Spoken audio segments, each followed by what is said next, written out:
Welcome to a Halloween edition of the Big Dudes in the Trenches podcast. I love it. I am no longer your friendly neighborhood Doug, but an evil something. An evil something, huh? Yep, I didn't plan that very well, did I? I was going to read a little bit of Vincent Price's Thriller monologue, but then I thought, I can't do it like Vincent Price did. What's the point in trying? I have a question to ask, though. Are you still Bug over there? Or have you turned into something quite evil yourself? I might have turned into little Bowser, if you know what I'm saying. Ooh. I still have the mask. It's downstairs, and I'm lazy. I don't feel like going back downstairs. Here to steal your princess. Mr. Steal Your Girl. Oh, man. Well, I can't keep this on the entire time. You're going to turn into a puddle of sweat if you do that. Yeah. Unfortunately. All right. I am, however, wearing this lovely, lovely Tennessee hat, which I know is actually the scariest thing in the world to you, Bug. It's the worst thing in the world, actually. Thank you. Thank you for doing that. You are quite welcome, good sir. We Why are all are volunteers, fans today. Yeah. Okay. Yeah, if Mug were back on, I'd be wearing a Kentucky hat too. All right. Lights on. That's fair. Camera. Action. Welcome to the Big Dudes in the Trenches, folks. This is a Halloween edition of the show where we're going to be doing the same exact thing we always do, except it's on Halloween now. So that's going to be cool. Love that. Love that for us. Tug will be back soon, eventually, maybe. He's Maybe. doing the trick-or-treating thing with his family, so. Darn family getting in the way of more football. Family always getting in the way of football. As I hope you know by now, the rules are pretty straightforward. We're picking whatever games I feel like, which has been an expanding list every single week. But I course corrected very slightly this week. It's better this week. Only picking like 41 games. So only 41. Somehow that's less. And I don't think any of us are going to a game this weekend, so we're not picking any stinkers like I made us pick last week. There were definitely some bad ones. But you did what you did. I did what I did, and I regret nothing. And let's go ahead and dive into our picks last week. Of course, we're all keeping score. Even Mug will get a score, but he won't show up on this slide because it is the three amigos, Tug in the lead, which, yeah, spoiler alert, he's still in the lead after this week. But I thought I was off to a pretty dang good start. Yeah, I mean, you should have known that you were going to get at least one of them right because we all went with Pitt, and Pitt's just that much better than Syracuse. And then going against Tug on Thursday night is always a good strategy. Old Dominion definitely showed up, and that's very strange because all year so far, Georgia Southern's They usually don't. Yeah. Oh, yeah. That too. So I went to the Pitt game. Incredible atmosphere. It was Larry Fitzgerald night. Larry Fitzgerald got his plaque entering the College Football Hall of Fame. Also got a Larry Fitzgerald bobblehead. Very big fan of that. Just one of my favorite non-Ohio State players ever. And it was pretty wild to see all the pick sixes in the first half there. Do you feel better seeing that now? You're like, thank God that's not what we got at quarterback. Yeah. Yes. It was also hilarious. So it was, I don't know if it was like around the anniversary or if this is the month of the anniversary or something of the cure for polio, which was invented by Dr. Jonas Salk at Pitt. He used the University of Pittsburgh labs. Huge thing on the video board for it, whatever. But the funny part was this Pitt fan, like 2 rows in front of us, stood up and yelled at the Syracuse fan, like a row in front of him, Like, did you guys cure fucking polio? Didn't fucking think so.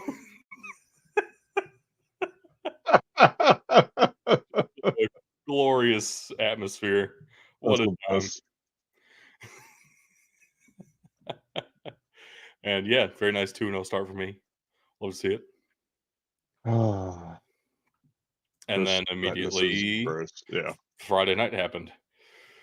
So Yeah. Boston College got a huge lead. Louisville came all the way back and won. UNLV got a big lead, and a little bit of a big lead. I'd say a 2-score lead. And then Boise State came all the way back and won. Rutgers never had the lead. And USC annihilated them. In fairness, USC should have won this game. They took care of business. What I Yeah. want to talk about is UNLV really contained Ashton Jeanty in a way we haven't seen all year, and that's not to say Yes. that they like completely shut him down. He still scored. He still had over 100 yards, almost had 200 yards rushing, if I remember correctly. Yeah. I don't know that But they necessarily found the formula because the rest of that Boise State offense is still very good, right. but they definitely found a way to slow them down. Yeah, and I don't know that there are too many teams who will be able to replicate that, though. Even like the rest of the Mountain West slate probably should be a breeze for Boise State at this point. This was Yeah. definitely the biggest game. They still won by, it wasn't a comfortable margin by any stretch of the imagination. But the second half of this game really didn't feel like it was all that close, amazingly, when looking at the score. Louisville, on the other hand, oh my gosh, what a comeback. Mm-hmm. Wow. So frustrating. Wow. What a game for Louisville, not for Boston College. Also, whoever that punter is for Boston College, I know we make the jokes, kickers and punters aren't real humans, but they deserve to be talked about when they screw up. And that's where we're at. The punter for Boston College, I know he's a backup punter. Their first string got hurt or whatever. Dude, retire. Please. It's going to be better for everybody involved. Just, you ain't got it. I can punt like that, and I can't punt. So either practice better or do something. That ain't it. Oh, It is man. What a unfortunate. Friday. Yeah. For Tug and Mug, that was awesome for them. Happy for them. Right. That's great. Right. Hey, we started off good here, though. Oh, my gosh. Okay. Wait. So You gotta set the scene. in Discord, Yeah. let me pull up exactly what you said. Because and you fuckers asked why we're picking this Ohio State game. Fuck you, all of you, fuck the world, fuck me. I shit you not. 2 seconds after that gets sent, I get another notification. Like, God damn, Doug. It's a guy I work with that is a Nebraska alum. And he sent me a picture of the scoreboard. He's like, holy shit. That's when Nebraska was up 17-14. He was losing his fucking mind. I was like the duality of man in my phone right now. Absolutely unbelievable how this game was even close. Ohio State severely outplayed Nebraska on the vast majority of the night. A couple of things happened that are concerning. So Ohio State's left tackle is down for the season. Their starting left tackle, Josh Simmons. The backup, Zen Mikulski, played fine, I guess, like at replacement level for the first half of the game. Then he got hurt. So our starting left guard, Donovan Jackson, kicked out to tackle, and that did not look good. Ohio State has forgotten how to run the ball when they have two of the best running backs in the country. That's not good. Mm-hmm. That's not good. Not a good thing. Mm-hmm. Also, the fucking refs, dude. Oh my gosh. Did you see the targeting call? I didn't. I was On getting ready Arvell for work as Reese? this one came out. Because he hit the receiver. Receiver catches the ball. takes 2 steps with it, gets hit in his chest with Arvell Reese's shoulder. They fucking eject our linebacker for that. What the hell? What do you want us to do? Ohio State appeals the call immediately, like as game time expired. Our athletic director contacted the Big Ten officiating office, and it got overturned before the after game press conference. So Arvell Reese is eligible to play next game, the full game. They're rescinding the ejection for the first half of next week's game. But holy shit, you almost fucking changed the outcome of this game on a call that everyone in the world saw was a bad call. Like it's wild to me that they don't have the league office reviewing these calls as they're happening. Right.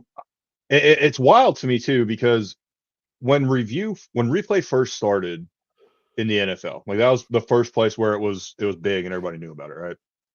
They just had the officials on the field review, and like they could go and change their mind based on they had like wheel out a VHS player. yeah, dude, it was bad. Yeah. And we've gotten to this point now where every professional league that's doing reviews, league officials are watching it. So why are conference officials not? Why don't they have a command center set up where they can watch this shit? Because this is inexcusable. And it's the same argument that NFL fans have anymore. The Big Ten, SEC, Big 12, ACC make so much money. So much money is in this sport. Why? Why, at any level of football, do we have to deal with part-time refs? Why are they not full-time employees who know this shit inside and out? It's the NFL does this too, and makes absolutely no sense to me. They go out on Sunday, or for our case, they go out on Saturday, have a shit performance, and go back to their regular day job. Learn the damn rules, and also get your videos shit straightened out. It's not that hard. If the league office immediately overturns it, obviously something was wrong. Talk to your officials in game if that's the case. Yeah. Get it right. That's what we want as fans. If that were targeting, I'd be on here talking about how shit Arvell Reese was in that play. It was not targeting. So it almost changed the outcome of this game. Luckily for the Buckeyes, they escaped this one. But man, they have some problems to fix. The defensive line played better than they have, but it still didn't look good. And they really need them to step up against Penn State this week. That's going to be, oh gosh, it's in Happy Valley too. It's a whiteout though, so like odds are in your favor. I'm still shitting my pants a little bit, just a little bit. I don't blame you. A little skitty, just a skitty. Hey, Notre Dame played well. Navy played horrible, is what happened. Yeah, true. As I woke up, this game was already well underway. And Navy just decided they didn't want to hold on to the ball for some reason. So here we are looking at Notre Dame winning 54-14. You have that many turnovers, it doesn't matter how good you are. It's going to happen when you're playing another top team like this. Yeah. I think this is more, I don't want to say that Navy's a bad team after this game. This was more just an indictment of all the mistakes they made. Very uncharacteristic for one of the service academies to have a game this bad as far as turnovers go. Yeah, I saw some stat. It was like they had triple the number of turnovers in this game than they had all season coming into this game. Yeah. It was just a uncharacteristic performance for the midshipmen. We'll see if they can get turned around.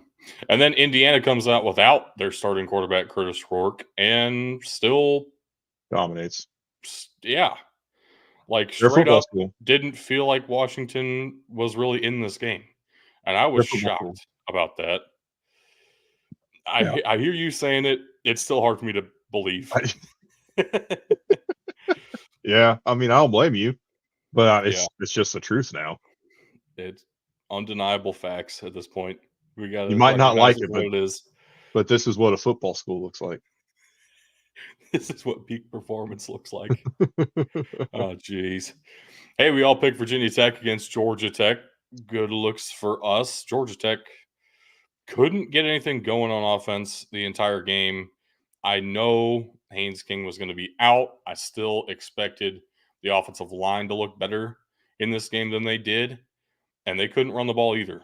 So maybe they became a little bit one-dimensional with Haynes King out, but only 6 points is still pretty disappointing for the Jackets. Yeah. This Georgia Tech team, man. Were we playing with fool's gold when we saw what they did in Dublin? Yes. Or were we playing with fool's gold about how bad FSU was from that game in Dublin? I think both. I think also it is fair to say everyone is overlooking this Virginia Tech team because of a couple of really close losses that could have gone either way. Overtime to Vandy, a freak Hail Mary play against Miami. I mean, Virginia Tech's been there. I hope for their sake it's starting to click because it does feel like this is a very talented team. I don't believe they're in a position to really challenge for that ACC title anymore, but they can still string together a really solid season out of this, and it looks like they're on the right track at the very least. Yeah, absolutely. And another team that makes no fucking sense to us anymore. Yeah. Oh, man. I think both of these teams, the Tar Heels came out and played the first full game that they've played the entire season. And then Virginia didn't, I guess, is the only way to describe what happened there. That's not what we expected from either of these schools. I picked North Carolina here. I in no way expected a blowout for the Heels. No. At best I was hoping for like a 17-14 nasty, ugly game. In fairness, I mean, 21-6 is the closest game we got. All these games, by some regard, were blowouts. And I don't think I expected any of these games to go this lopsided one way or the other. I think, especially for me, when we get to that next one, Buffalo at Ohio, where did this come from for the Bobcats? Ohio blew the doors off the Bulls. I think I need to start believing myself when I say that Buffalo is a home field team in the MAC this year and about nothing else. And maybe just we don't even worry about Buffalo any other time anymore. But 3 out of 4 of us did pick Ohio there, so looking pretty. 2 out of 3 for each of us, except for I finally got a string of 3 going here. Very nice for me. I love this slide. Very nice. Oh, I love this slide. Yeah. Great game, Tulane at North Texas. In the end, I will credit Tulane's defense. I know they gave up 37, but this North Texas offense has been high-powered. That's been the only part of this team that's been high-powered for the last 3 years. So to win a shootout with them and to hold them under 40 points, that's a sign of a team that can compete for the American, which is what they're shooting for this year. They're right in that conversation, absolutely no doubt. And then we all picked Rhode Island against Maine. Relatively close game for the most part, but yeah, Rhode Island's in a really good position to win the Coastal Athletic Association this season. I did not expect this out of URI this season, but fun to watch. Yep. It's Yep. It's a shock. It's a shock. And then I finally pick against Butler and they finally win. At Davidson, 48-38. Yeah, I mean, you knew it was going to happen eventually. I did. That's fine. All right, I have to pop off real quick, but I will let you go wild on these next 3 matchups. I should be back in, I don't know, a minute, 2 minutes. Easy peasy. I got this. All right, so San Diego at St. Thomas to start us off. I have just not been feeling the Tommies to start this season. And they proved me wrong. The Toreros are a decent team, but St. Thomas has been in a position to at least be considered one of the better teams in their conference. I know that's not saying a ton. It's a non-scholarship league in the FCS. St. Thomas is still in the transition period from D3. They should have been losing games. So they lost a couple, but they win the long travel San Diego to Minnesota. No joke, especially in the FCS. San Diego cannot pull it out. Everybody else picked the St. Thomas Tommies. Understandable. But also 3 out of 4, and one I got right, Dartmouth at Columbia. Dartmouth is now 6-0 and in sole possession of first place in the Ivy League. That is unexpected, but even more unexpected is the fact that Columbia was in this and looked like a legitimately good team right now. The Lions still have a lot in front of them. But man, it looks like the Ivy League is Dartmouth's to lose at this point. Which is wild to say. It's almost as wild as saying Columbia's got a legit squad. I know. What a upside down year for Ivy. But Holy Cross righted the ship finally. And actually, they're undefeated in the Patriot. It's very likely that we see Holy Cross in the playoffs still. Wild. After the start that they had, that is insane. Actually, really cool. A little bit of a spoiler. We picked a Georgetown game. Georgetown did win this week as well.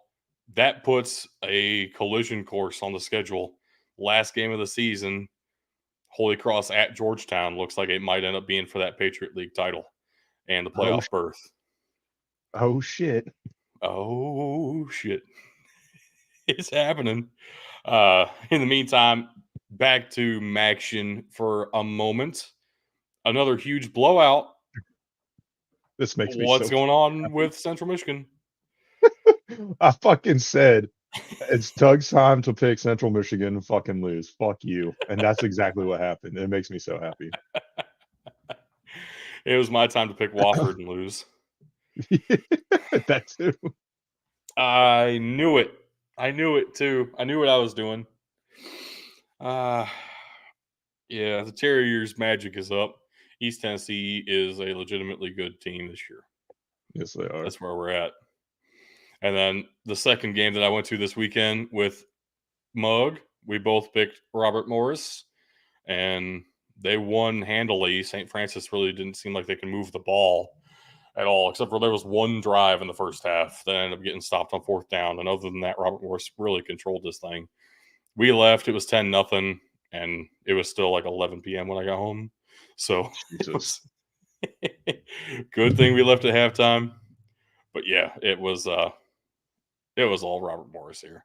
Also, regardless of the fact that he's a Colonial, their mascot is fucking terrifying. That's nightmare fuel. Yes. Pics in the Discord if you don't believe him. And there's that Georgetown game I was talking about. 1-point win over Bucknell. It happens. The biggest thing I'm concerned about for the Bison is why the hell are you going for a field goal when you're down by 4 and there's 3 minutes left in the game? You make the field goal. Now it's a 1-point game. You are still losing, and there's only 3 minutes left in the game. Why are you doing this to yourselves? Bucknell should have gone for it. I don't care the down and distance. There's 3 minutes left. You need a touchdown. Mm-hmm. Yep, and you got a way better chance of getting that fourth down than you do of getting the onside kick. Yep. Right. Oh, man. But Georgetown does win, and like I said before, does set up a very tasty matchup later in the season for the Patriot League. We'll be keeping tabs on that for sure. But then Harvard came out and smoked Princeton in one of the big 3 matchups. Hey, that Harvard Dartmouth game looking pretty good yet again. Been a couple of years since that was a world beater, but it might very well be. At least at the FCS level. Well, fair. And Hey, then Western Illinois has an offense, though. they do. They do, but Lindenwood has a better one. And I think that's the first time that we have ever picked Lindenwood to win a game. And you and I are both correct. We were right. Very Yeah. nice. Beautiful. I went with animals and hats, and I'm glad the one that I got wrong. I'm glad I got wrong. We put it like that. It was beautiful, beautiful. Of course, I'm talking about Alabama, Missouri. It's the bottom of the slide here. This is just absolutely beautiful. Getting shut out. Alabama exercised some demons. I thought maybe Missouri would get something able to go here, especially having Cook 100% ready to go and play. And it just didn't happen for him. Yeah, supposedly. Didn't look 100%. Or maybe that was 100%, and we've just been overrating Brady Cook. Also possible. And maybe we've been underrating Jalen Milrose and maybe putting a little too much blame on him for some Alabama struggles this season. I've been saying that for 6 months, at least. Hey, BYU still undefeated. Knocks off UCF at UCF. Very nice one for them. And then Oregon beats Illinois. Is Autzen Stadium the toughest place to play in the Big Ten? At this point, I think you have to say it is. I think at least this year, yes. I think you have to say it is. It was funny, too. I was on the phone with somebody who is an Illinois fan, and she said, "Oh, Illinois is they're at least going to get double digits," and then they, didn't get the point after. Yeah, brutal. Yeah, Oregon controlled this game the entire way, but where does that leave Illinois? I legitimately do not know right now. We have this conversation frequently about kind of the tier break of where these top 10 teams kind of fall. Sure. And Georgia and Oregon both struggled early, but I certainly believe that they are the top 2 teams in the country right now. Yeah. And that's something that if you'd have said at the beginning of the year, but I'm like, oh, of course. But after the first couple of weeks, everyone's like, well, maybe not. But you look at how they're performing, they certainly are, and the rest of college football is just doing everything they can to catch up to them. I do think that Illinois is certainly a top 20 team. I'll go that far, not top 25, a top 20 team. Potentially, they're going to be on the outside looking in of the playoff this year. They would need some things to go their way to get in, certainly.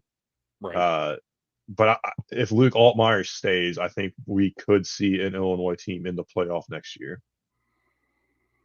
That would be quite impressive. I think the winner of Ohio State at Penn State, you have to say there's a big 3 in college football this year. Whoever comes out of that, I could see that. And then you can't completely write off Texas either. I mean, we'll get there in a second. In the meantime, Maryland at Minnesota. Minnesota blows the doors off the Terps. Let's go, Gophers. Roll the damn boat. Yeah. Me and Mug got it right. That's all that matters. Yeah, lucky for Mug because he avoided the skunk just barely here. Oh, no. I was not so lucky. Oof. Because you also took Oklahoma State at Baylor and you took Texas Tech at TCU, which Texas Tech should have won that game. They had everything going for them for, I don't know, 55 minutes, it felt like. I think this is just the story of Texas Tech football in general, though. And that's why they're where they are, and they're not. Like, not even this season, but like Texas Tech no, exactly. Exactly. Hey, Oklahoma State is still winless in Big 12 conference play after going to Baylor and getting knocked down a peg yet again. What is going on with the Cowboys? I don't know. I don't know. I truly am starting to buy into that it's time for them to move on and find a new coach. I think I can get on board with that because at this point that's the only possible answer.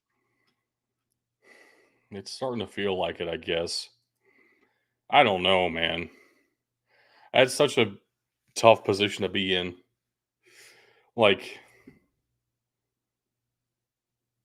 man, he's one of the icons of the sport at this point, Mike Gundy at Oklahoma State.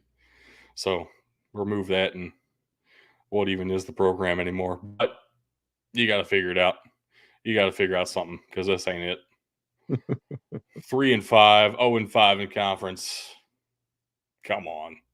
For a team everybody expected to be one of the better teams in the league this year, too. Top 10 team in the country at one point, if I remember right. Yeah, not anymore. Yeah, unfortunately, that's not the last time we're going to see the skunk for me either. So let's just move on. Let's take our beatings. Bowling Green knocks off the Rockets in Toledo to win the Battle of I-75. Mug's the only one who got that right. We were all going with the favorite in Maction. What are we thinking? That was problem number one. And then I took Wagner over UMass because I wanted to, because it sounded fun. But then UMass actually, Showed looks up. like a football team when they play against teams that are not good. UMass can play. What do you know? The UMass is better than an NEC school. That is big news for the Minutemen. We were unclear. Means they're on probably that not before. getting an invite to the NEC if they decide to drop down to the FCS. Well, they're not dropping down. They're joining the MAC next year. So. Oh, that's right. There's And too then much conference development going on. It's not fair. Villanova scrapes by yet again. Man, the Wildcats are like on a razor's edge this year the entire way. Barely Cardiac beating Cats, Towson, baby. barely beating New Hampshire, but they are very much alive in the CAA. Cardiac Cats. Yeah, I Gotta guess. love it. And Tug, I for some guess. reason, Tug narrowly avoids the skunk here too, taking UMass, which, I mean, the logical pick, right? Hey, at least Mug protected us from the William and Mary embarrassment. Stony Brook is I don't know where this came from at all. I don't know. I Yeah, don't think anybody expected this one.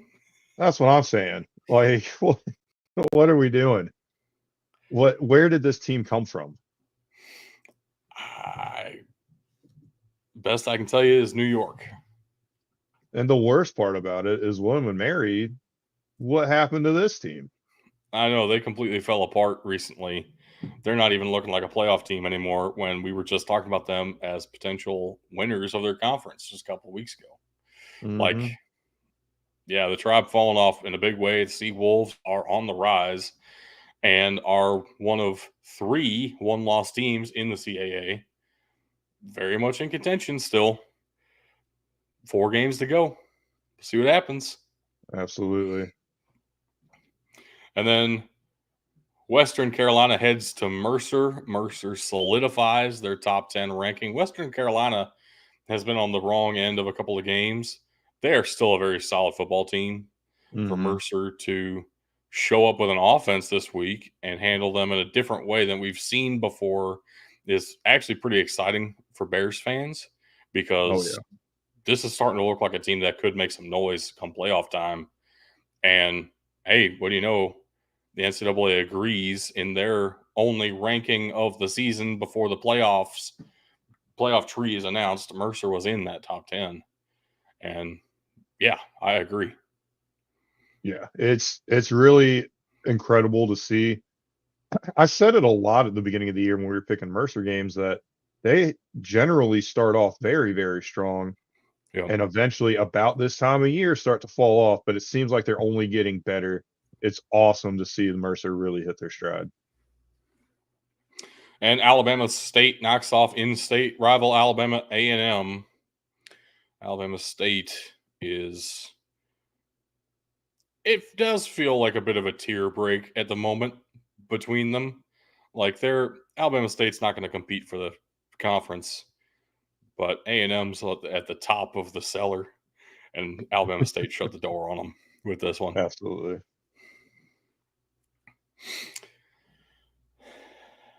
Cal. Is Cal good? Baby. Cal is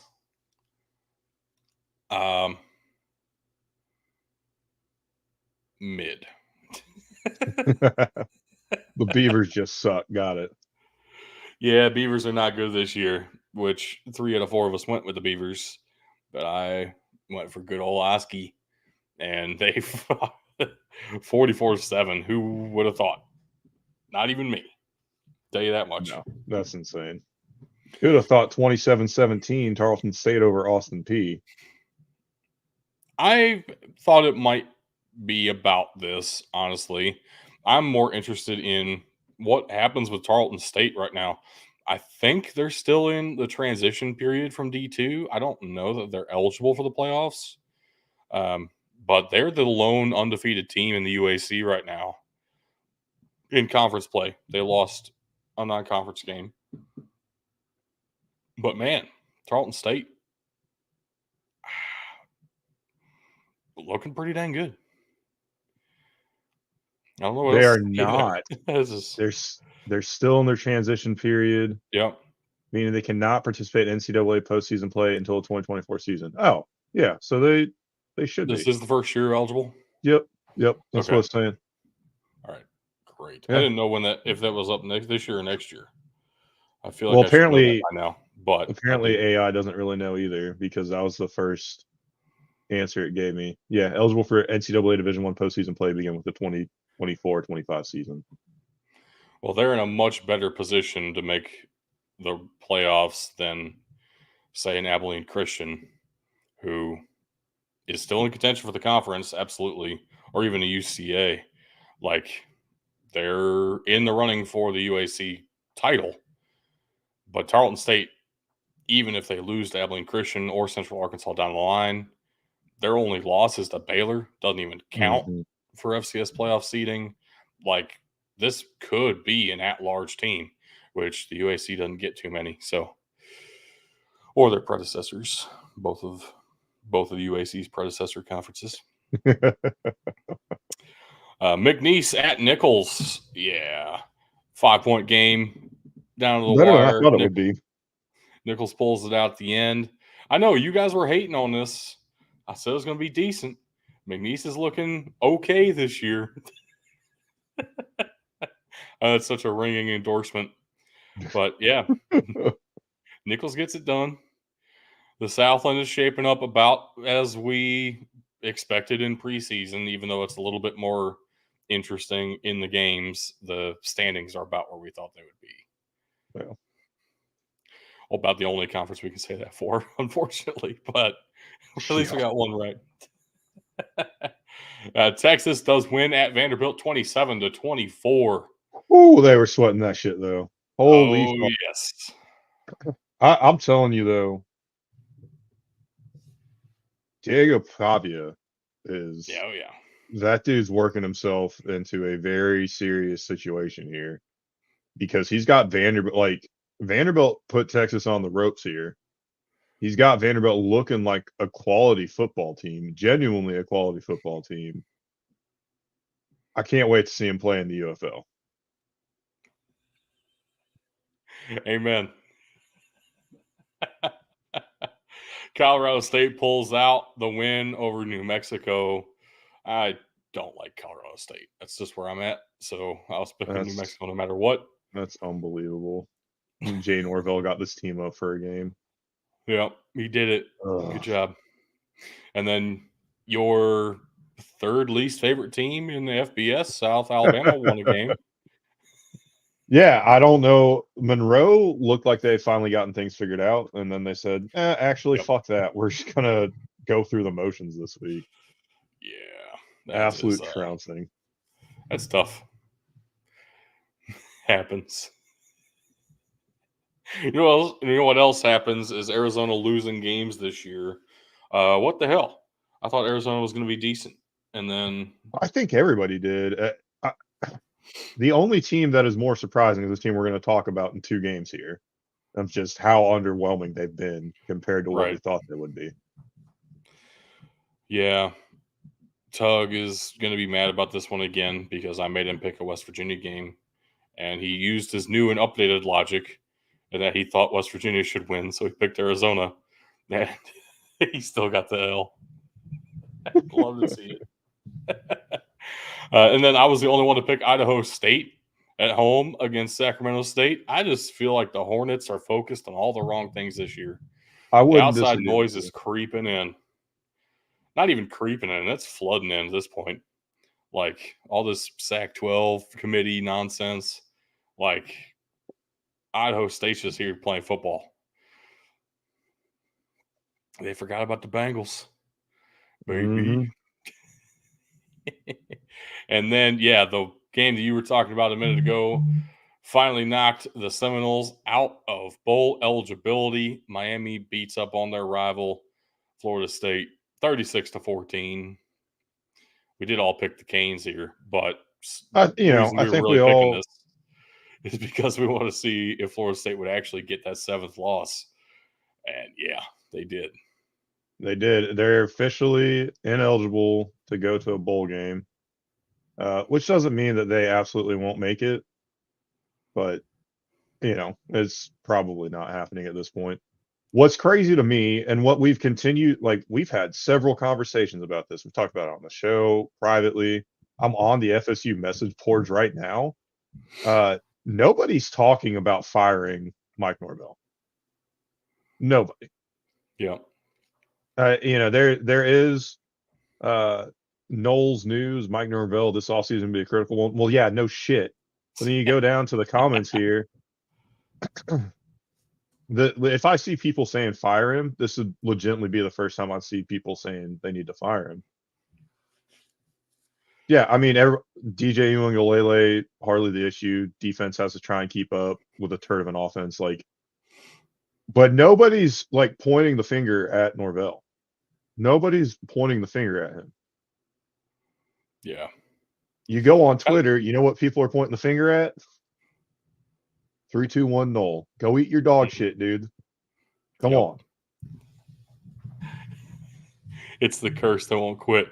This is also the big talking point around the transfer portal, right? Because we've seen it, teams use it very successfully, a la Florida State last year. And we've seen it ruin teams, a la Florida State this year, where if you are building a program the wrong way, it will catch up to you at some point, right? Mm-hmm. You still need that fundamental baseline. High school recruiting still matters in the transfer portal era. Building a culture from the ground up still matters. And importing a culture can work for a season, maybe even 2, but it's not sustainable. And we saw such massive turnover at Florida State. Everyone was assuming that these guys would just gel and it would work in the Knowles system.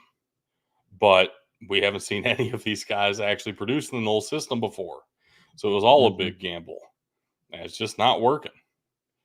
So some drawing board revisit needs to happen here, where you can't just be relying on the transfer portal to solve all your issues. Fill in a couple of holes, sure. But to create a top 10 team from scratch, it ain't the solution. And what's wild to me too, yeah, Jordan Travis was a transfer. Got it. But Mike Norvell has kind of positioned himself in college football as a little bit of a quarterback whisperer. And he finds a quarterback, he latches onto him. And we've seen this with other coaches too. And doing that process has not gotten him in trouble yet. But bringing in DJ Uiagalelei surprisingly hasn't gotten him in trouble, because I think a lot of people are starting to see that this was a flash in the pan that just didn't pan out here. Right. I'm stunned that he's not gone out and found a quarterback to just bring in and be like, all right, cool. We're going to develop you. And you're going to start your secondary. You're going to redshirt and you'll start. We're going to get 3 years out of you. And I know part of it is that these guys are having to constantly re-recruit their own players. Yeah. But it's just wild to me that his solution this year at probably the most important position on any football team was to pick up a guy who would be on his third college.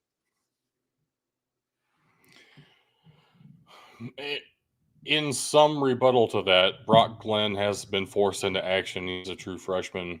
Like, it seemed to have been a plan that Brock Glenn was the guy going forward, assuming that DJU would play well and play the entire season this year.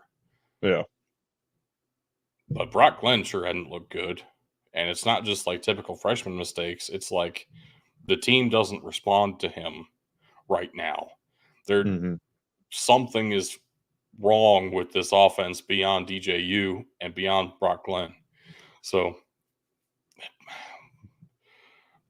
like that, whatever you were reading just said.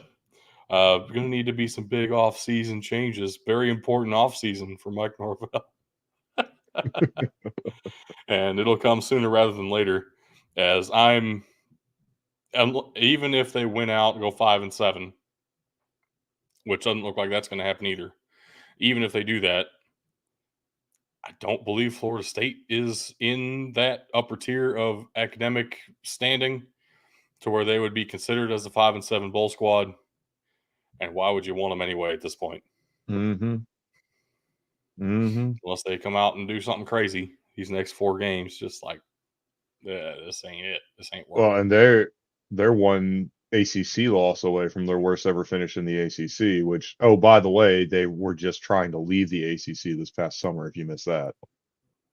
Yeah, sued because SMU joined the conference, and then SMU beat them 42-16. It's amazing. And they might beat North Carolina. I see no chance of them beating Notre Dame at Notre Dame right now. I think Notre Dame's ironed out that freak loss already, and ain't going to be Florida State. And I expect Florida to beat them at this point. So you're looking at a 2, maybe 3 win Florida State team, because they do have Charleston Southern still on the schedule. That'd be fucking wild to lose that game. I mean, don't tempt me. We might have to pick that game now. Yeah. We all picked Wyoming to beat Utah State. And the future Pac-12 squad knocks them off. And just for Tug, we got Blue Falcons. Yeah. Because, they're Air Force's biggest rival, in case you didn't know. Yeah. Luckily, they both stayed in the Mountain West and keep the rivalry going big and strong. But wait, there's more. The Skunk's back. Yeah. It was dancing around a little bit for a second there. Returned full strength. Finding the perfect place to shit and spray all over my face. Beautiful. Beautiful. Yeah, because Incarnate Word beat Southeastern Louisiana as well. And then Florida A&M finally ended my nightmare of Southern winning every game that I pick against them. Yeah, they ended Southern's reign of terror. I'm so happy for you. When I finally fucking pick them and just like, you know what? I'm going to give in. You guys are going to get it done. Fuck you, Southern. Yeah. Yep. Hey, but this was pretty cool. My first skunking. Yeah. A good long while.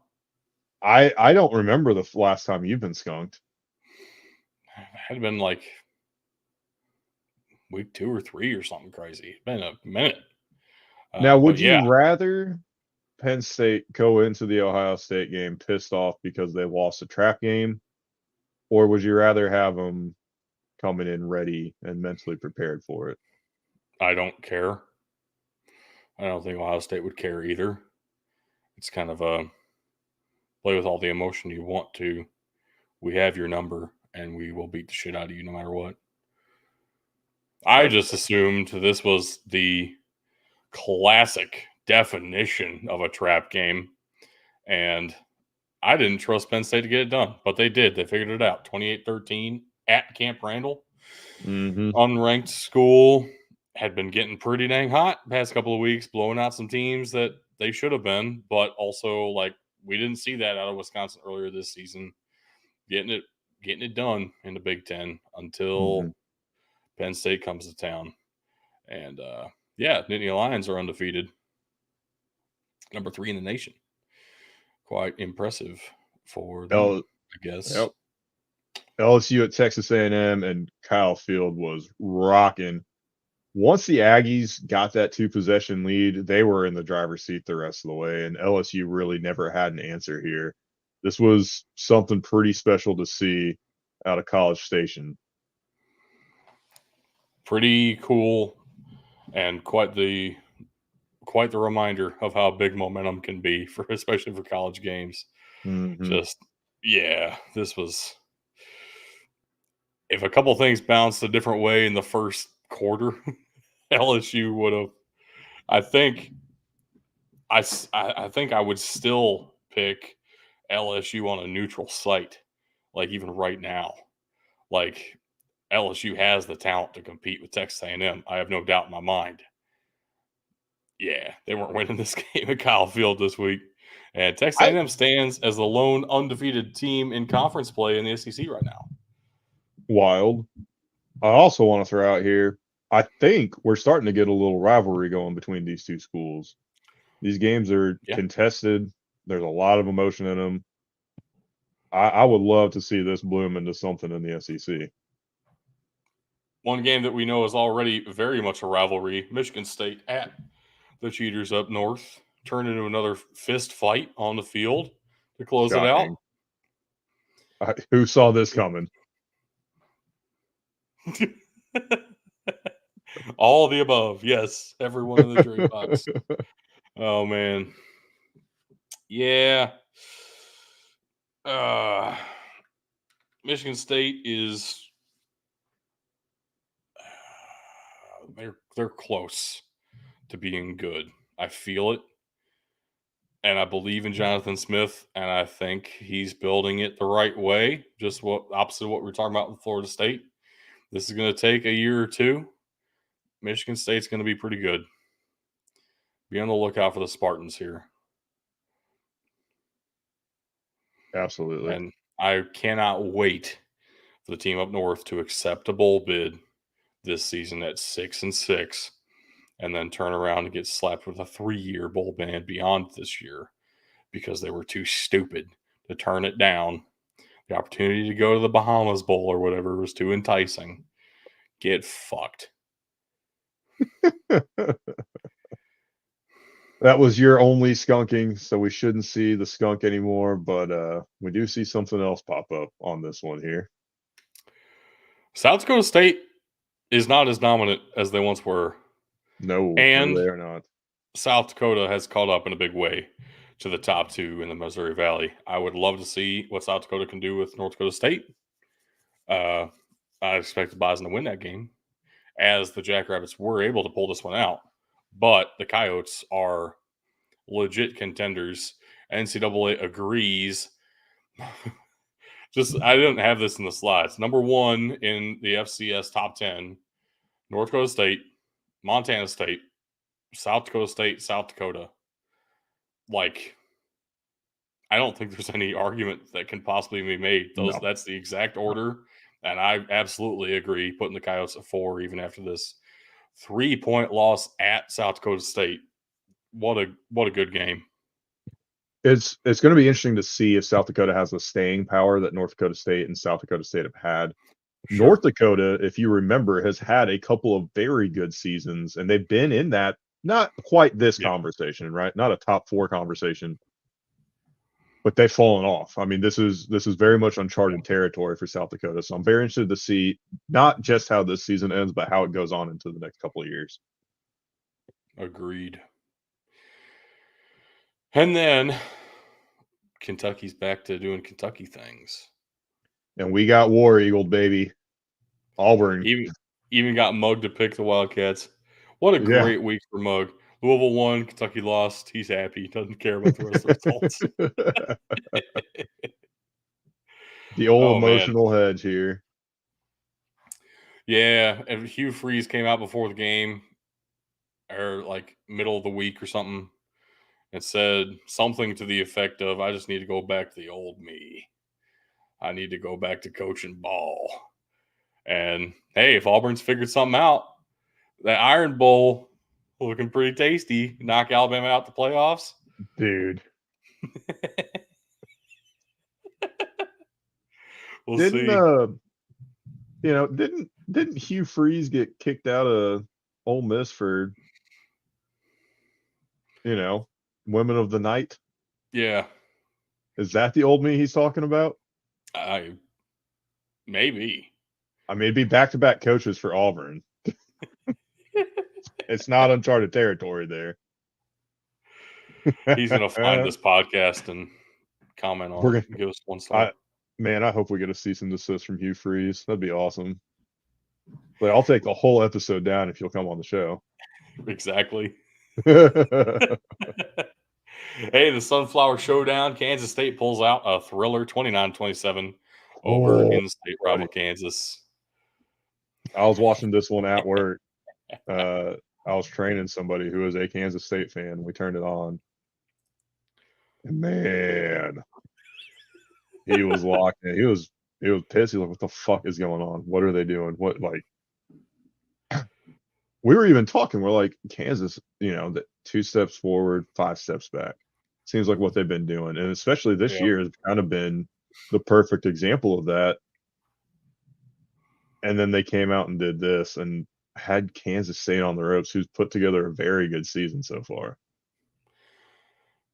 As much as I shat on the Boston College punter, I have to turn around and give credit where credit's due. I say with my chest, the punter won this game for Kansas State. Because the safety in the second quarter was the margin of victory here, and that don't happen unless it pins them down right at the goal line. What a win for the Wildcats, and they hang in there in the conversation. Need one of BYU or Iowa State to lose a game for Kansas State to be in that Big 12 title game. They play Iowa State the last week of the regular season. We're very much looking forward to that. They need to get through Houston, Arizona State, and Cincinnati first, though. If you make a bet online and you keep your bet, this is what happens. Just go ask St. Bill Snyder. I'm not sure I really get the entire reference there. It's in the Discord. This man said, if Kansas State loses to BYU, I'll shove a beefy 5-layer burrito up my ass. There have been so many people say that kind of shit this year. He did. And this was in the wake of This was in the wake of 3-2-1 Noel not eating dog shit. That's okay. I thought you were talking about this game. No, the Kansas State BYU game. Yeah. Yes, he did. He posted proof of the beefy 5-layer up the bum, which is wild. And then, yeah, Kansas State's undefeated ever since. Promises made, promises kept. This wild one. Oh, man. Speaking of thrillers, SMU at Duke is a 1-point game. And SMU's dreams of winning the conference in their first year unpaid membership is very much alive. I'm just going to say it. I'm probably going to continue to pick against SMU, but I would love nothing more than for them to win it. Solely because the conference is so fucking stupid for letting them in. I agree. Also, this game was at Duke, and Duke scored the final points. Could not complete the 2-point conversion. I respect going for it at home. Yeah, you have to try for 2 there. Don't play for overtime. You play to win the game. That's what it's all about. SMU hangs on just barely. And then I took San Jose State against Fresno State here. For a reason that I like for San Jose State and I wanted to see them win. Not because I thought they were going to, but because I thought it'd be cool if they did. And then I was proven to be wrong. And the Bulldogs win. It's very sad for me. And Idaho beats Eastern Washington at home. I'm going to be honest. Eastern Washington had a much better showing than I expected. Only losing by 10, 38-28 final there in Idaho. I told you. Wild. Absolutely wild. And Idaho is still up there in that NCAA top 10 that they released midseason. Number 7, Idaho, very much in a playoff spot, even though they're the number 3 team in the Big Sky. Another Big Sky and Missouri Valley heavy playoff in front of us, but looking forward to it. I mean, what do you expect? What do you expect? Right. This is what's going to happen here. Fair enough. Understandable. Yep. Colorado beat Cincinnati. I figured they should, but I was rooting for Cincinnati a little bit here. Didn't go well for me. I'm not going to lie, though. I've been talking about wanting to go to this Colorado-Kansas game pretty much all year since I found out Kansas was going to be playing their conference games at Arrowhead Stadium. This game just continues to get more and more interesting the closer and closer we creep towards their matchup at Arrowhead. Colorado, say what you want, they're really starting to position themselves in a way that they're starting to be the team everybody, thought Dion was going to have last year. Right. Yeah, right. They're not going to be undefeated. They're not going to be going to the playoffs this year. And who knows what's going to happen when Travis Hunter, Shedeur, when everybody leaves after this season too and goes pro or wherever they're going. Dion goes with them, maybe. What we're going to find out is how good of a recruiter is Deion Sanders and how good of a team can he really assemble. I think we might be looking at something special out here in Colorado. Yeah, we'll see. That 3-point loss to Kansas State looms quite large, though. Mm-hmm. And unless they get some help, they will not be in that title conversation. But they are a one-loss team. Doesn't take much. Get back in the conversation. Mm-hmm. One loss in conference. They lost to Nebraska as well, but doesn't matter for the playoff anymore. Win the conference and you're in, basically, in these Power 4 leagues. Absolutely. Speaking of Power 4 teams, Washington State, baby. Don't give up the dream just yet. One with the ship, one with the crew. Part of the ship, part of the crew, part of the ship. There it is. We got it. Figured it out eventually. San Diego State honestly played this closer than I thought they were going to. And it did take a little bit of late game heroics for Washington State to win this one. But great effort. And they are still a one-loss team. 7-1 on the season. They're not ranked, though. Man. Boise State keeps winning. That's their only loss. I don't think it'd be too crazy to see an 11-1 Washington State team sneak into some bottom of the playoff conversations. It would take a little bit of chaos at this point, but they can certainly do it. Win out, I mean, Utah State, New Mexico, Oregon State, and Wyoming remain on the schedule. That's true. Very true. Also announced recently that they will be playing Oregon State twice next year, which is just fun. Fuck yeah. Let's get it. Home and home in the middle of the season. Back-to-back weeks would be wild. I don't think it'll be back-to-back weeks, but I need to look that up. If that's been announced, that is incredible. I would love back-to-back weeks. While you're doing that, the last game of the week, and I do mean the last game of the week, Hawaii hosted Nevada, and the time zone difference, I don't want to say that's what proved to be too much for Nevada. The Wolfpack are kind of cheeks.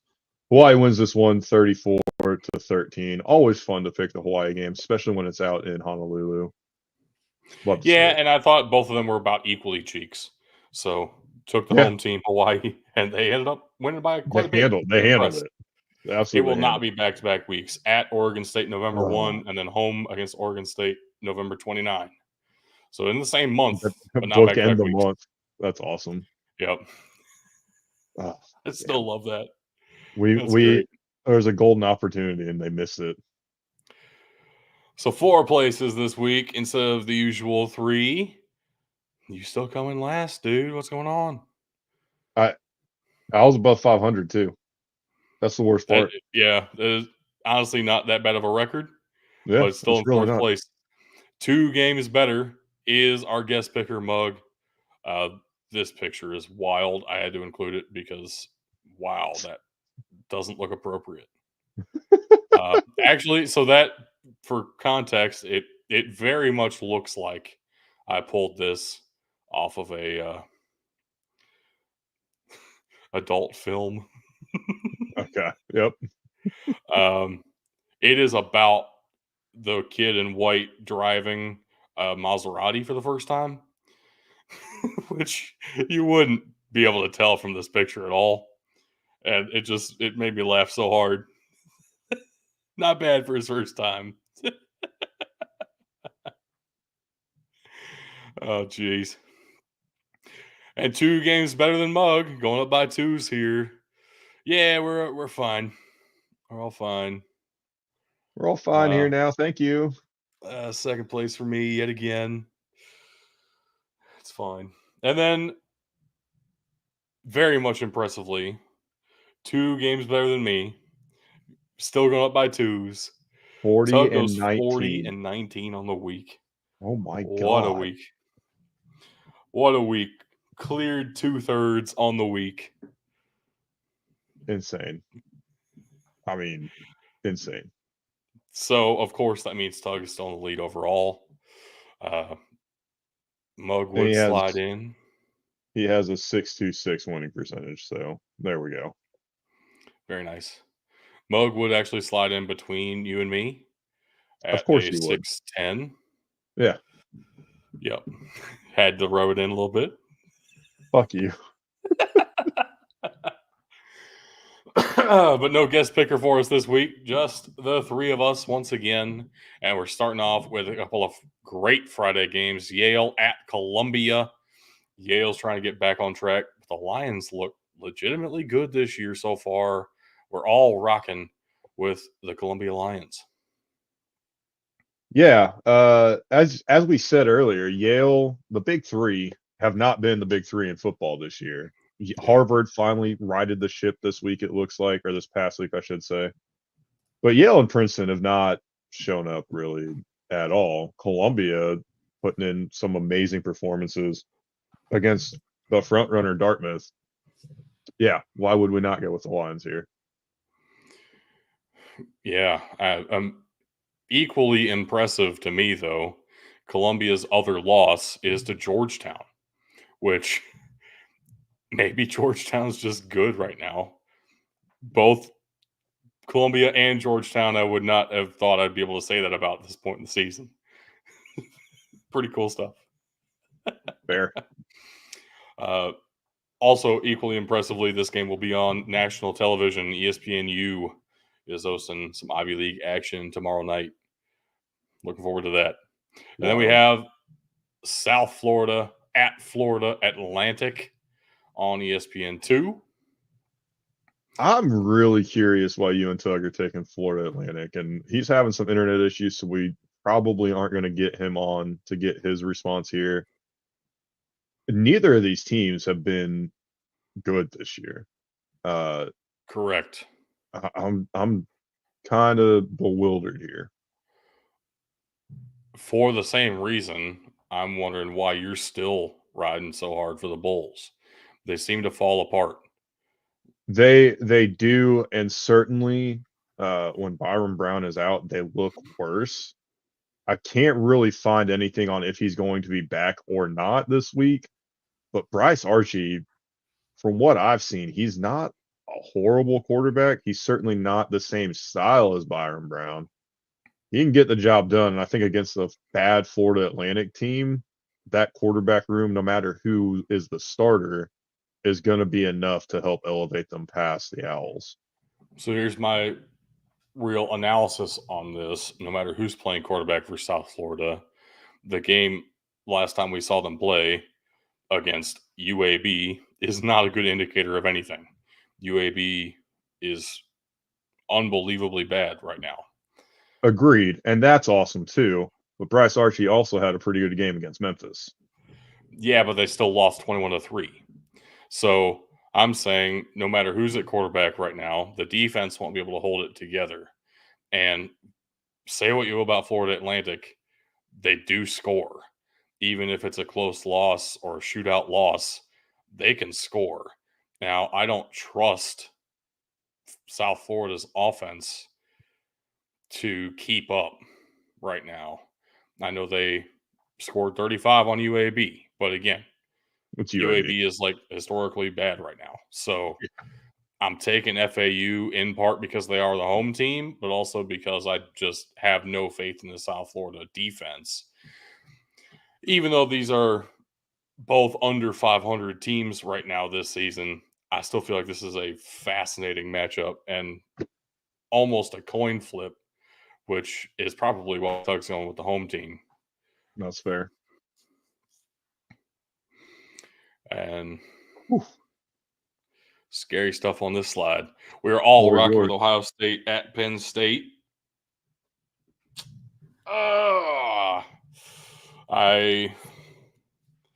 Tug and I are going with Ohio State because it's the whiteout. Yeah. And Penn State historically does not do as well in the whiteout games as I know they wish they did. The flip side of this, too, is that Ohio State's got to be fucking pissed with how they played against Nebraska. I hope so. That's not going to happen. And I will say, though, if it does, they're fucked. Yeah, right. The other thing that scares me is Penn State's best offensive weapon right now is the tight end, Warren, a position that Ohio State historically struggles to cover. I don't have a whole lot of confidence in our secondary at the moment.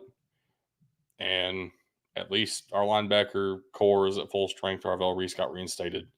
But we need some more JT Tuimoloau versus Penn State magic. This is the only game he shows up for every season. We need it once again. We need another 5-sack, 3-interception performance out of nowhere because he just hates Penn State, apparently, which I'm okay with. I'll take it. But I need that energy more than one game a year, please. But we are all rocking with the Buckeyes. It does scare me. But I do think we should win. We are the more talented team at most positions. I give them the edge at tight end, I guess. But honestly, as much as people are hyping up Abdul Carter, he's really not having statistically any better of a season than our edge rushers that are getting quite maligned right now. So we'll see how that plays against our weakened offensive line at the moment. I do, however, expect if anybody's going to be able to figure out how to work around a less than perfect offensive line, it should be Chip Kelly. So we'll see how that works out for us. That's true. And then Duke at Miami is the second game that we have picked here. We're all rocking with the Hurricanes. Understandable, but I will say Duke is playing better than I expected at all this year. I didn't have any expectations for the Blue Devils. And Miami's played some close ones. This very well could be a shocker if Miami's not careful because the Blue Devils play a style of football I'm not sure Miami can really handle. It's a little bit physical, a little bit beat you up in a phone booth, and if they drag Miami down to their level, this could get 4-quarter double overtime ugly. Yeah, and I think both teams have had points in the year where they've been completely dominant. I just think Miami is at that point in their year right now. And part of that might be that they're coming off of this game against FSU where, let's face it, FSU is not a good football team. Right. but they did that at home, and now they get to stay at home against a Duke team that just lost at home. Still, I we had talked about Florida State. I think we have to assume that Florida State is just bad. I don't want to put a whole lot of stock in them beating Florida State by multiple possessions.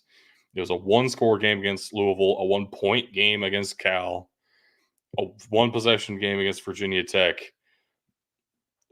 Miami is playing with fire, is all I'm saying. That's fair. That's fair. Ole Miss at Arkansas. Woo pig. I knew you were going to pick Arkansas, and I was very well tempted. This I don't know Arkansas what it team's is. weird, man. I know. They're weird. That's where I'm at with them. I don't know what to make of this Razorbacks team right now because what is working? Something's working. What is it? And you look at them, and you know, if you look at this game with a rational brain, and you're like, man, Arkansas, Ole Miss, yeah, Ole Miss got this. But you look at what Arkansas has done this year, you're like, well, Arkansas might actually pull this one out. Unbelievably, this is the same Arkansas team that lost to Oklahoma State earlier this season. And we thought we're cooked. We thought, man, this is the first nail in Sam Pittman's coffin that is this season. And then they just beat Tennessee, and everybody forgave them. So he bought himself at least 3 losses on the year with that win. Unfortunately, he used one of them against Oklahoma State. Right, he's used all 3 actually. Texas A&M and LSU as well. Yeah, at this point. So he is 1-4 against ranked teams so far. 1-3, I should say, against ranked teams so far. I'm picking he'll be 1-4 after this week against ranked squads. Probably so. But Arkansas does have a pretty good home field advantage. You never know how that's going to play in college football. Seems like most of the SEC has a pretty good home field advantage. Even Vandy at this point. God, love to see it. What a dandy for Vandy. Minnesota at Illinois. I understand this is at Illinois. But, man, it sure feels like there's going to be some wind out of the sails after just getting annihilated at Oregon. Certainly. And the opposite is true for Minnesota, who's coming off an exhilarating, everything's firing on all cylinders win. I'm taking the momentum and the Gophers. I'm alone in that, but that's okay with me. And I'm just happy to use the Chief logo. Fair enough. Yeah, Illinois at home, like I said, Oregon, certainly a massive tier break between them and the rest of college football at this point in the year. I don't think Bielema's going to let this team beat themselves up, and he's going to have them ready for Minnesota this week. Which, I need to look this up. I feel like this is probably Illinois' homecoming. Probably, yeah. Fair assumption. I don't know for sure either. While you're looking that up, Virginia Tech at Syracuse is the next game on our slate. Looking forward to both teams with a couple of losses so far, but both teams also looking very strong at points. Their homecoming was in fucking September. What? All right. Illinois had no confidence going into conference play. It is Dad's Day, though. It's Dad's Day, so hell yeah. Dads. That's what I'm talking about, baby. I'm the only one rocking with the Hokies. I know it's in the Carrier Dome or whatever they call it now. I just feel like Virginia Tech's a better team than Syracuse. You might not be wrong, but it's in the Carrier Dome. Yeah. And it's on the CW, which means anything can happen. Anything can happen. More so than any other network. None of us have learned from our mistakes. We're all picking Toledo once again, this time at Eastern Michigan. Why? Why are we doing this to ourselves? Because I'm not picking a directional Michigan school ever again. And then we are all agreeing on all 3 of our next games here. Merrimack at Robert Morris, all picking the Colonials. The Betsy Ross in place of a logo because pick related in the Discord. Join the Discord, please. Lehigh at Georgetown, we're all rocking with the Hoyas. And then look, Vanderbilt at Auburn, and we're all siding with the Commodores. Which the most wild pick. We're gonna get War Eagle again, I have a feeling. Yeah. But in Diego Pavia we trust. Yes. Agreed. That's what this comes down to. The flip side of this, if Auburn is building something, they're doing it at the perfect fucking time. How awesome would it be for them to give Alabama their third loss on the season in the Iron Bowl and assure that Alabama misses the first ever 12-team playoff? And it's looking shaky for them to make it right now anyway. I know. This game against LSU coming up here in a bit is massive for both teams. Not this week though. Next week, Alabama's on a bye this week. But I'm saying coming up soon, not coming up in the slides. Clarification. Anyway, almost all aligned yet again on this slide here. All picking those Cardiac Cats against Hampton. Hampton is a better team than we expected, and Villanova loves to play every game as close as fucking possible. So who knows how this is going to go? Probably a 17-9 game for Villanova or something stupid. Something unexpected that shouldn't happen but will. And then Monmouth at Rhode Island. We're just tracking the Rams until they finally lose because I don't know what else to make of this team. And hell, Rhode Island might win the dang conference this year. Who knows? And I'm very curious how they're going to stack up when they get outside of the conference and into the playoff. That's going to be exciting. If they can continue this and get into the playoff, obviously, I'm going to be very interested to see what they do come the playoffs.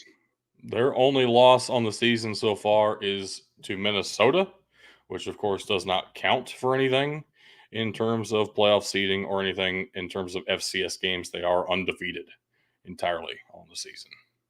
Insane. Impressive run for the Rams that we didn't expect a whole lot of to start the year. Gotta be honest with you. We thought they were like a third-tier CAA team, and they are tied with Richmond at the top.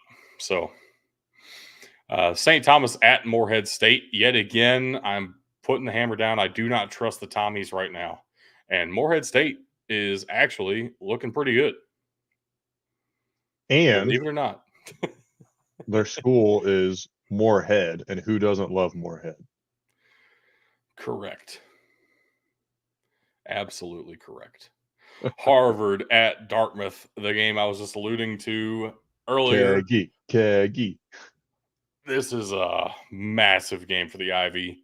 If Dartmouth pulls this out, I mean, come on, hand them the trophy already. Mm-hmm. What are we doing? We're having a we're all keg picking party. keggies. What's happening? At Princeton, at Cornell, and against Brown left on the schedule for the kegs, the Big Green. After this one, we'll keep calling them the kegs. Why not? So, of course, we're pulling for the Big Keggy. But yeah, they're alone atop the Ivy right now. If they lose this game, that would put Harvard in first place in the Ivy, where they have traditionally belonged. So we're all pulling for the something different, a change, wild card. And then Towson at Richmond, another CAA midday action-packed weekend for the CAA. Another wild game here. Towson at Richmond. Richmond's undefeated so far in conference play, as is Rhode Island. But Towson's been giving some people some pretty close games here.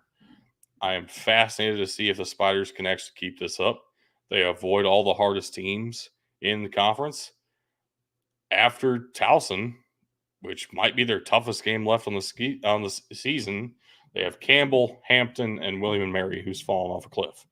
So it is very possible that the Spiders go undefeated the rest of the way. but you are not picking that. Yeah, because Towson has been giving people fits, and something's not completely right with this Richmond offense right now. They've certainly put together a great season. And they put it together They've, against Bryant, but it's Bryant. So yeah, they're kind of getting away with some things here, and I think Towson might be the team that catches up with them just because of what they've been able to do against other teams in pretty much yeah. similar situations. At the same time, this is a Richmond team that just beat Delaware, which isn't eligible for anything anymore, but they still count for conference standings. So massive win there. It's Delaware's only loss in the season as Mm-hmm. well. That was a huge defensive performance. So what you're saying about the offense still definitely holds true. We'll see how it goes for the Spiders. Tug and I are both taking Richmond, by the way. And then Chattanooga at Western Carolina. I still think the Catamounts have something in them, but I'm taking the Mocs here. I've picked against Chattanooga one too many times this season. Same. Tug has a little bit of faith in the Catamounts. Gotta respect it. I hope he's wrong.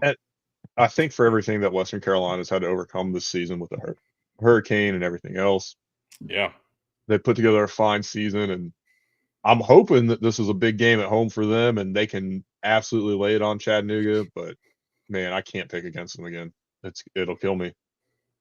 only one FCS loss on the season for Chattanooga, and it was against Mercer, who's in that top 10. So, again, a very strong potential playoff team here we're looking at in Chattanooga, battle tested against Tennessee and against Georgia State to start the season, which they almost beat Georgia State. Yeah. And speaking of Mercer, they're They taking are on playing ETSU, a battle of the giants. I don't know if ETSU counts as giants yet, but the Bears feel like they do right now. And I finally converted you. You're picking Mercer to win a game late in the season. I know. I want to see this through. I want to see this through for Mercer, and I want them to go to the promised land. We know, they know, everybody in the country knows they've got a date in Alabama that they aren't going to enjoy too much, but they'll enjoy the payday. That's what they're there for. Get your money, get your bag, go home, learn from it, don't get hurt, and get ready for the playoffs. I would very much love to see a USF style game against Alabama for Mercer, God. where that defense just shows the fuck up for that first half. You can get out talented in the second half. I understand. If you can shut them down for the first half, that would be so incredible. It'd be amazing. They got to get through ETSU first, which you and I are picking them to do. Tug is not. He's going with the Buccaneers. And then Oregon is at the team up north this week. I just really want to see Oregon beat the shit out of them. Somebody is going to pick Michigan. There's Michigan Mhm. fans that are delusional that think that they have a chance in this game. And I would argue the way that Oregon's playing right now, you thought Texas embarrassed you at home. This is going to be worse. Cannot wait. Say more, please. Keep talking about how great Keep talking strange voodoo, man. Yeah, that 31-12 against Texas gonna look like chump change. Mm-hmm. We're going like 59-0. Let's go Ducks. You thought Illinois dominated you. Oh gosh. Florida, Georgia this week. One of the great all-time rivalries, of course, the world's largest outdoor cocktail party. ESPN won't let us call it that anymore, even though we all know that's what it is. Deep down in our hearts. What did they try and call it? Because I noticed that Some the other bullshit. day too. And they even, whoever said it probably got in trouble because he said, yeah, we can't call it what we used to anymore, but it's the world's largest outdoor party or something like that. Yeah. Of course, we're all rocking with the Bulldogs, but hey, Florida feels like they have a squad, and this could be a very awesome game. And that's what I'm saying. I just, Georgia is so much better on paper. I couldn't take Florida. Yeah. But I really do think this is going to be a good game. I've said it. I feel like I say it every time we talk about Florida. Yes, they have the toughest schedule probably in the history of college football.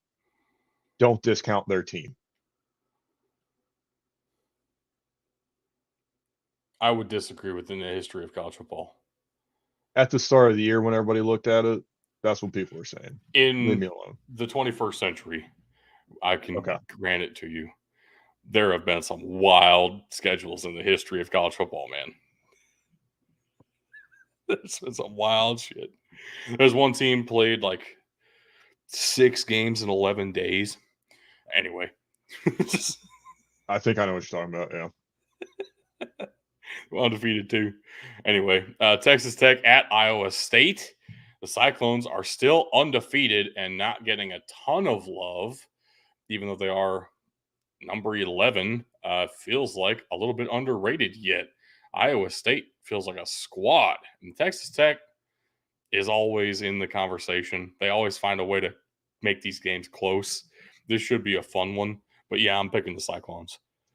I am too, which is a massive shift for me. So that means they're probably going to lose. But that being said, you're exactly right. People are overlooking this team, and it's because there are a lot of other sexy teams out there that are doing some crazy things this year, or maybe just more sexy brands. Like the next team, Indiana, who is now officially a football school, they're taking on Michigan State, and we're all going with the Hoosiers. Yeah, and Curtis Rourke is expected to be back and fully healthy somehow after having surgery on his thumb. Wild. But yeah, even without him, Indiana appears to be just fine. And like I said, Michigan State feels like they're a little bit away from being great just yet. So this would be Iowa State's first 8-0 start in program history. This would be Indiana's best start in a very long time. I don't know exactly if this would be their first 9-0 start. I don't think Lee Actually, Corso ever got them to 9-0. it would be. It would be their first 9-0 start in program history, which is insane. Wild. Insane. Tug, by the way, is taking Texas Tech because, fair enough, Texas Tech is a pretty good team, but they've also had some serious issues. Yeah. Losing spectacularly is one of those issues. So, but we all picked Indiana over the Spartans, and then Louisiana Monroe at Marshall. You and I sticking together like glue here. Probably the wrong decision, though. I'm just going to be honest with you. I think Marshall is actually going to win this game, but I'm picking ULM because it'd be awesome. See, and I think this is going to be a get-right game for ULM. Fair enough. Because Marshall, they've not been great. They've not been great. They've been a little bit up and down. We can say that for sure. A little bit up and down. That loss to Georgia Southern doesn't look great, but the way they slapped around App State and Georgia State, there's something here, and they are at home. If there's a week to put it together, this very well could be it. I don't know what happened to ULM for them to lose as badly as they did to South Alabama. Something happened, and legitimately, I really do think Marshall's going to win this game, and I'm picking ULM. I'm not changing it, but oh gosh, we're all picking New Mexico against Wyoming. I can't wait for Tug to get Blue Falconed here. Oh my God, please, Jesus! Like I want New Mexico to win. Don't get me wrong. If Wyoming fucking pulls this out, it'd be hilarious. And then Navy is at Rice, so interesting for a couple of reasons. Wouldn't think this is an interesting matchup because Rice is pretty bad this year. Yeah, the curriculum is but ass. Two things make this interesting. First, potential get right game for Navy. See how they can bounce back after they played like shit against Notre Dame. Also, Rice just fired their head coach. Does Rice get the 1-game boost of interim head coach magic? EJ Warner lights him up. Who knows? God, how much you think he's regretting his transfer decision at this point? I imagine it was a lateral move. I mean, it wouldn't have been too much better at Temple. Fair. I know that. That's fair. And I see why nobody else offered him. Let's put it that way too. Like he's very much a seller of the American Athletic Conference type of quarterback. That's where he's at right now. A huge matchup in the UAC. Southern Utah is heading out to Abilene Christian. We are all taking Abilene Christian in this one, but Southern Utah is right in there in the conference conversation, and Thunderbirds could be some movers and shakers here. It is at Abilene Christian, though. What are you saying about the logo? You trashing it? Southern Utah. I love it. Oh, okay. No, yeah, I love it. It's a beautiful logo. Yeah. I thought you were trashing Abilene Christian's logo. Like, no, there's just like Wildcat. There's so much fucking purple in college football. Case in point. In the UAC, at least, yes. Yeah. We are all picking Southeastern Louisiana against Lamar. I'm trying to get us a get-right game for us to finally pick Southeastern Louisiana in a win. Hopefully this is it for us. Because it's Lamar.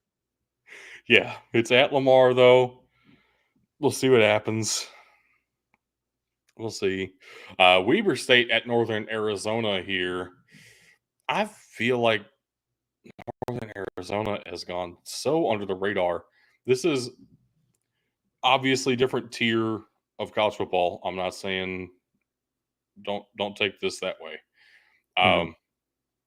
I feel like Northern Arizona is getting the same amount of overlook that Virginia Tech is getting, where it's like, yeah, they have lost a few games, but man, it feels like the Lumberjacks have been in every game they've been a part of, at least for the most part.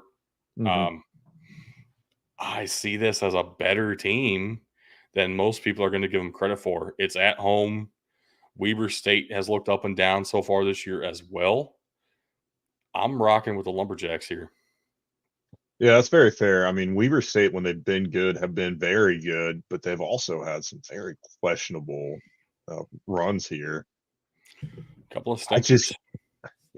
I just think NAU has had such a history of stinkers. It's tough to overcome it with a team that does have a bit of a pedigree coming in here. That's fair. That's fair. Also, Northern Arizona hat is one of my favorite hats. It's very comfortable. Nice. Not saying that influenced my decision or not, but the fact that I brought it up probably tells you. Stephen F. Austin at Nichols is our next game here. Once again, I'm picking the Lumberjacks. 2 in a row. Let's go. We are all picking the Lumberjacks. Don't be greedy here. Tug's taking Weber State, by the way. Nichols, I think that train's dead. I think we got all we could get out of them. This is another team that they traditionally, they have some great years, some great weeks, and then they just come back down to earth. Stephen F. Austin has been pretty great anyway. I think this is where they get them. So I was kind of out on Stephen F. Austin when they lost to Southeastern Louisiana. But then we're seeing Southeastern Louisiana is not actually that bad of a squad this year. And it was a 1-point game at Southeastern Louisiana. I feel like Stephen F. Austin is still pretty good. That's kind of where I'm at with this one. But they're both sitting in the middle of the conference. We'll see what they can do. Stephen F. Austin needs this one to have any hopes of competing for the Southland. Feels like they're already out of that race, but who knows? Never know. Who knows? Southland's a little bit crazy. It's probably incarnate word, but it gets a little bit crazy. Another Alabama State game for us. We're all picking Alabama State once again over the PNG Clip Art of Alcorn State. they're on a heater. I think you got to go with them. And another HBCU in Tennessee State hosting the Skyhawks of UT Martin. You and I are both going with Eddie George's team down there in Nashville. And Tug's going with the Skyhawks here, which, yeah, I've done it once myself this season. It's very tempting. They're It so feels like bad. Tennessee State's onto something. Yeah. And I'm rooting hard for the Tigers. I'm excited to see what Tennessee State does over the next couple of years because I do think Eddie George is building something there. And then Eastern Kentucky at Tarleton. We are all picking the Cowboys or the Texans or whatever they are of Tarleton. I think it's the Texans. And I really Yes. wanted to take Eastern Kentucky. I knew you would. So that's why I put this game in here. I really, really wanted to, but Tarleton State's way too hot for me to take Eastern Kentucky. Yeah, they are on a tear. Yeah.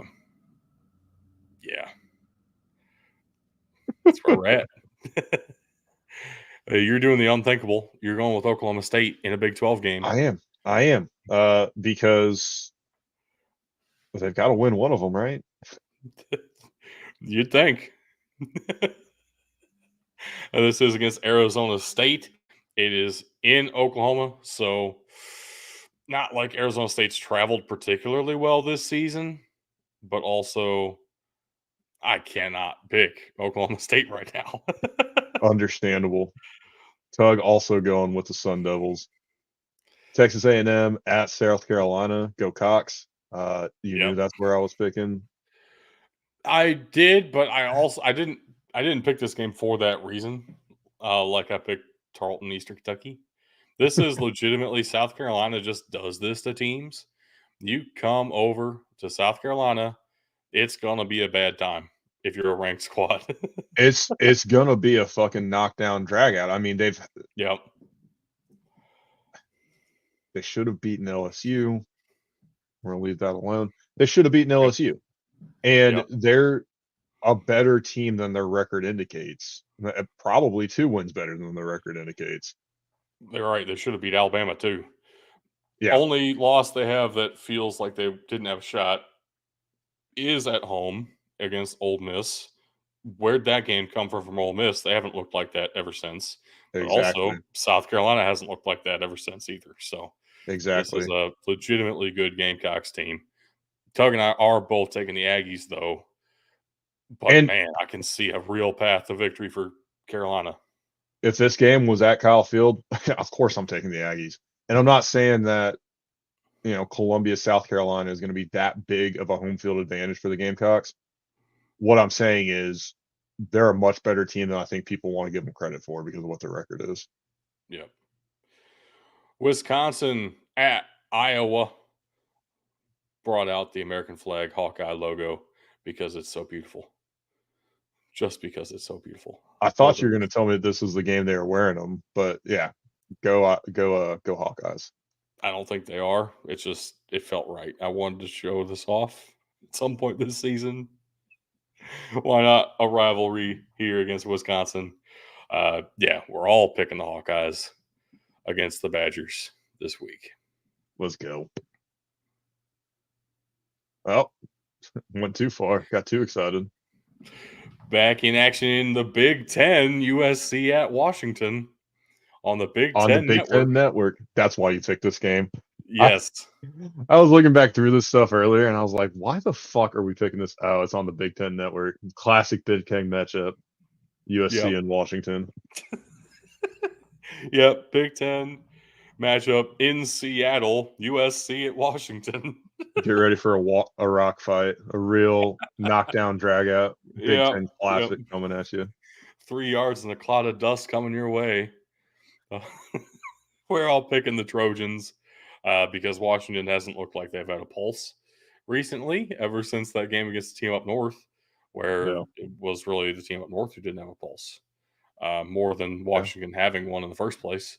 So just Yeah, we're picking the Trojans. Well, I think they figured something out against Rutgers. I feel like people are going to look at that game and assume that it's Rutgers. USC should have won. Fair I've been, assumption. yeah, because it worked out 42-20. At the same time, it is also very true to say Rutgers has played better than people expected so far this year. Oh yeah, And to blow them out like they did is at home. impressive for the Trojans. Like, it feels like it might be starting to come together a little bit. So, all picking USC here. And then we're all picking the Eagles of Georgia Southern heading out to South Alabama. Just came off a massive win. This is a scary one for me.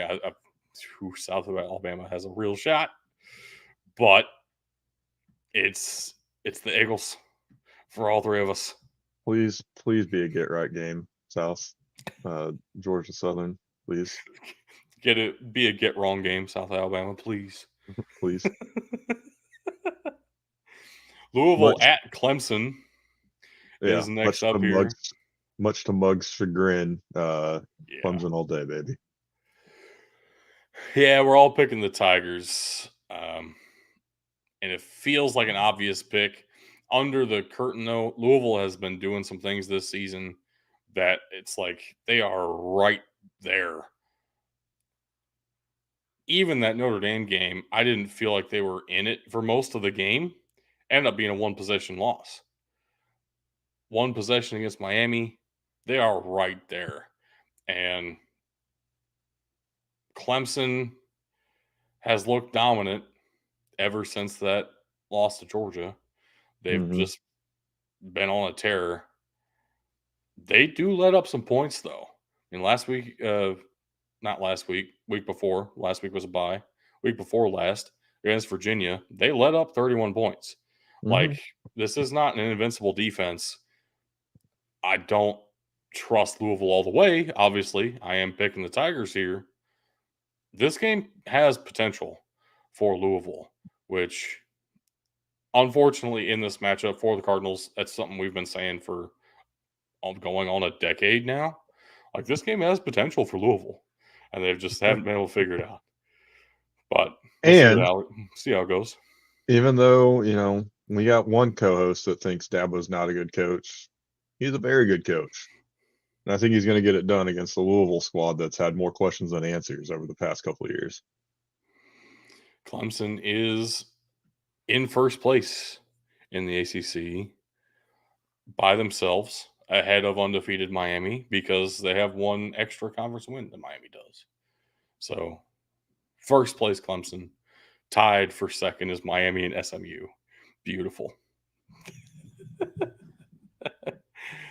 And then to wrap things up on a very short week for us, Kentucky at Tennessee on SEC Network. The Volunteers get the home field advantage. Feels like a big deal to this young squad. I got to go with Tennessee. Yeah.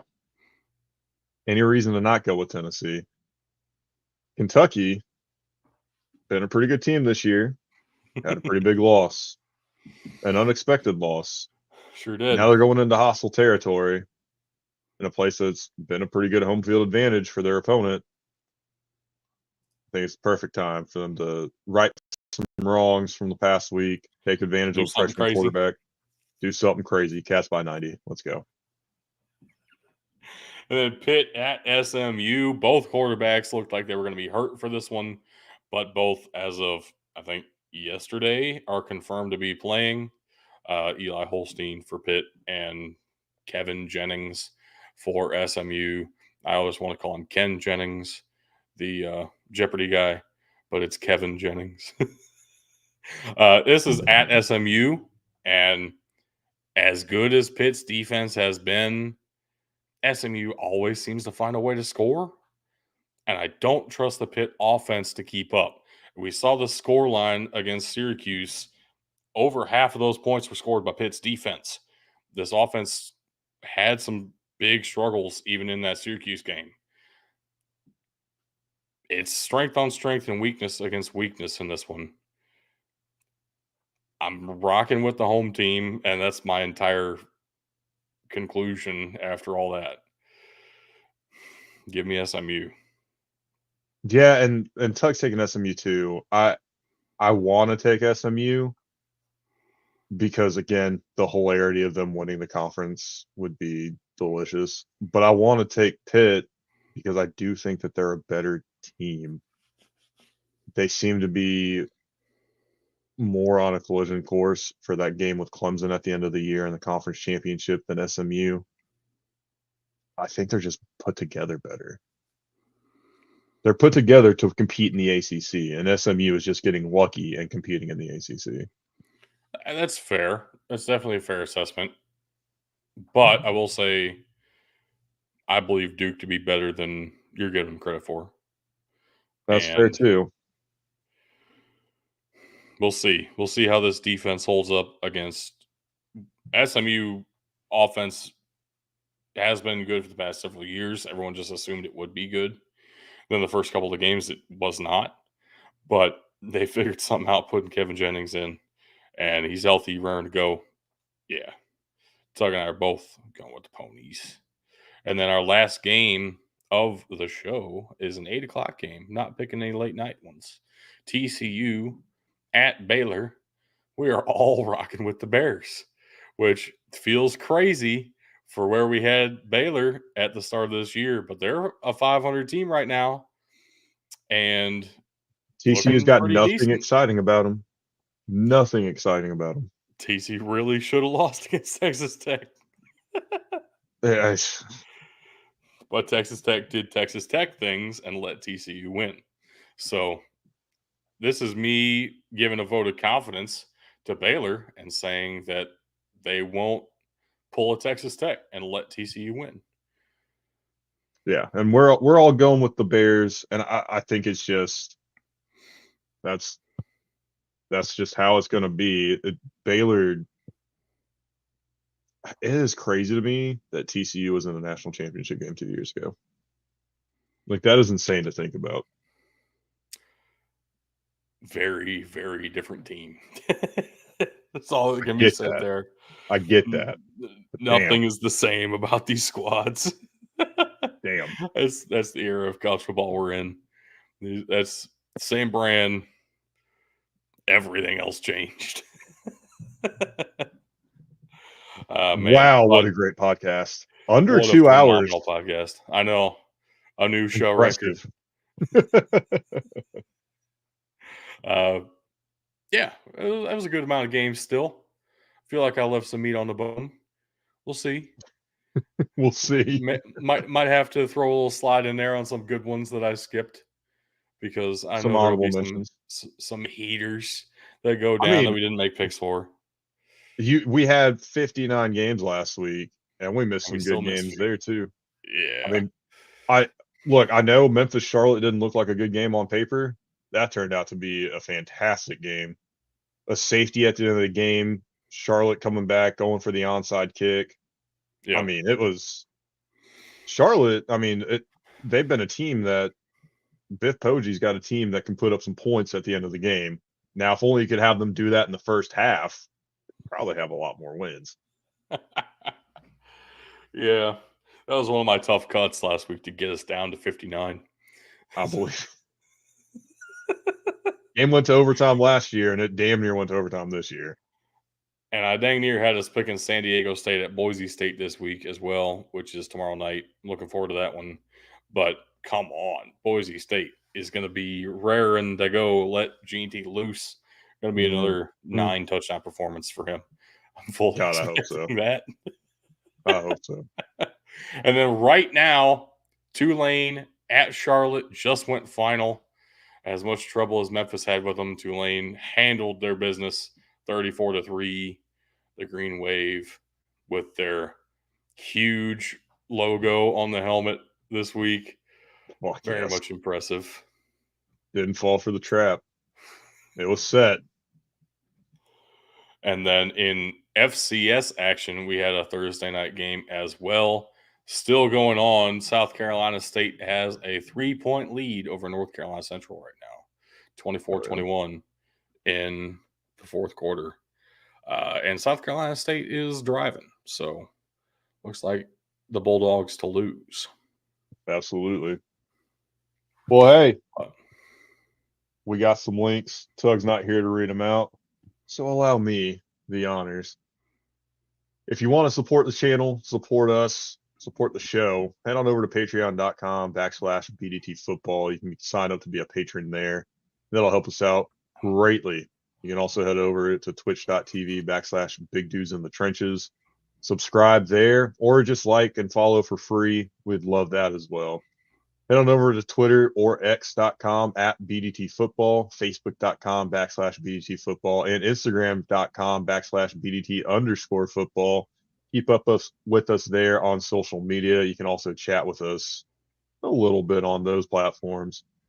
You can also head on over to bdtfootball.com or email us at mailbox@bdtfootball.com. You can email us there. We'll feature your questions on the show.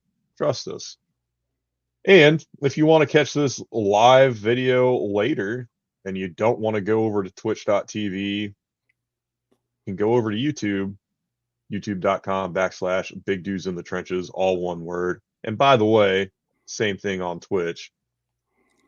And last but not least, where we're most active and where you can talk to us the most and the quickest, head on over, check out our Discord, https://discord.gg, capital U, capital E, lowercase DJ, capital C, capital B, lowercase K, 8, lowercase B. Suck it, Tug. And if you come on and join our Discord and tell us that you joined after hearing me read it off, we'll give you some special roles in our Discord. We haven't figured out what it is yet because nobody's done it. But once you do, we'll know. It'll be very impressive, and we would love to know. I also want to point out. Yeah, go ahead. I also want to point out today is October 31st that we're recording, and I have a very full, massive mustache. Beautiful. So tomorrow is November 1st, the start of Movember. I will no longer have this mustache. I will shave it off and regrow it for Movember, raising money for the Movember Foundation to change the face of men's mental health. That link will also be posted in our description, movember.com/M/BigBen44 $MC=1. Check that out. You can make a donation. My goal for this year is $500. So please, please, please, if you have the means, donate to a great cause. $500.